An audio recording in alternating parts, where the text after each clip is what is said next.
युद्ध के बीच Ali Larijani का बयान आया है। क्या है वो बयान, आपको बता रहे हैं।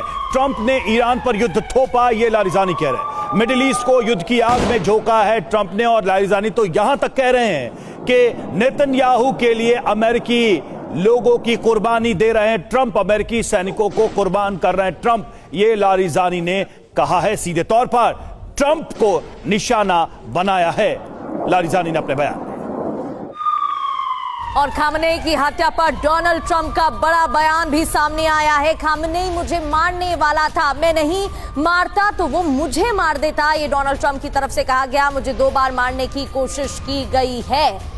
इससे पहले इजरायल की तरफ से भी ऐसा बयान सामने आया था कि ईरान हमला कर देता, इसलिए हमने हमले की शुरुआत की। और ये बड़ी बात है क्योंकि अमेरिकी राष्ट्रपति डोनाल्ड ट्रंप ने यह बयान दिया है कि खामनेई मुझे मारने वाला था, मैं नहीं मारता तो वो मुझे मार देता, इस वजह से मुझे 2 बार मारने की कोशिश भी की गई है और ये हमले हुए हैं।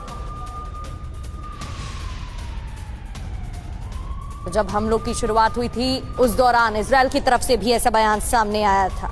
तो इस जंग के बीच बयानों की बौछार भी चल रही है। और इस बीच देखिए एक और खबर, कुवैत की सेना का बहुत बड़ा बयान आया है। कुवैत में कई यूएस फाइटर जेट क्रैश हुए हैं, ये बड़ी जानकारी, बड़ा दावा, बड़ा बयान है। ईरान ने यूएस जेट को निशाना बनाया। एक तस्वीर तो लगातार सुबह से पूरी दुनिया देख रही है, कैसे ये जेट निशाना बनता है, कैसे ये धराशायी हो गया। हालांकि जो इसका पायलट था वो सुरक्षित यहां से निकल गया, लेकिन ये बात तो सही है कि नुकसान हुआ है। कुलकर्णी सर, ये जो कुवैत की तरफ से कहा गया है कितना वास्तविक लगता है? मतलब ये बात ईरान नहीं कह रहा, कुवैत कह रहा है कि अमेरिका के फाइटर जेट्स क्रैश हुए हैं, उनको नुकसान पहुंचा है। ये होता है रवि, ये इसको बोलते हैं आइडेंटिफिकेशन फ्रेंड एंड फो। जब लड़ाई का इस माहौल होता है तो कभी कभी, क्योंकि इतने सारे देश लड़ रहे हैं, इनका कोऑर्डिनेशन करना थोड़ा मुश्किल हो जाता है। तो ये जो हम लोग बार बार कह रहे थे सवेरे से शायद कि ड्रोन्स के द्वारा ये आइडेंटिफिकेशन फ्रेंड एंड फो, अपने ही हथियारों के द्वारा अपने ही विमान कई बार गिर जाते हैं। तो मुझे लगता है ये जो हादसा हुआ है वो उस हादसे का ये कारण है। और दूसरी बात मैं कहना चाहूँगा कि जिस प्रकार से हम लोग बार बार कहते हैं ईरान जो है अपनी संप्रभुता के लिए लड़ रहा है, इसमें कोई शक नहीं है।